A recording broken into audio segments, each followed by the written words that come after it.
Another evacuation begins. The plan is to move around 8,000 civilians and opposition fighters from the eastern Damascus suburb of Barze to opposition-controlled Idlib province in northern Syria.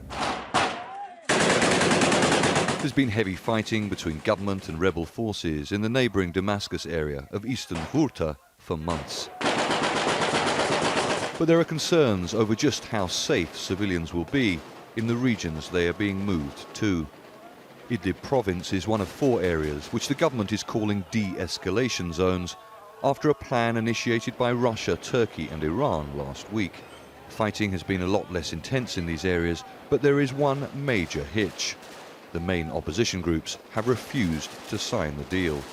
Syria's foreign minister says rebel groups must abide by it anyway or face the consequences.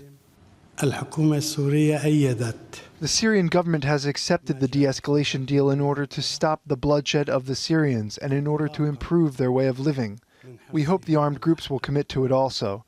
We will commit, but if there will be any violation by any group, then our reaction will be decisive. Government fighter jets targeted rebel positions in the countryside of Homs, another area that is supposed to be included in the de-escalation plan. Syria's foreign minister insists there will be no international forces allowed to monitor the de-escalation zones. He says Russia has agreed to deploy military police in the areas instead.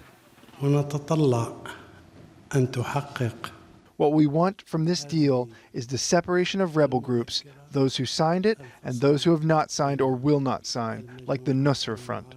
For certain, if they come towards our forces, they will not be welcomed. The Syrian government says this latest initiative by its ally Russia, supported by Turkey and Iran, is an alternative to a failed UN-brokered peace process. Now, rebel factions are deeply skeptical of any plan put forward by Moscow, and the kind of threats being made by the Syrian government towards those rebel factions if they do not agree to this plan does not give much hope for success. Charles Stratford, Al Jazeera, Gaziantep.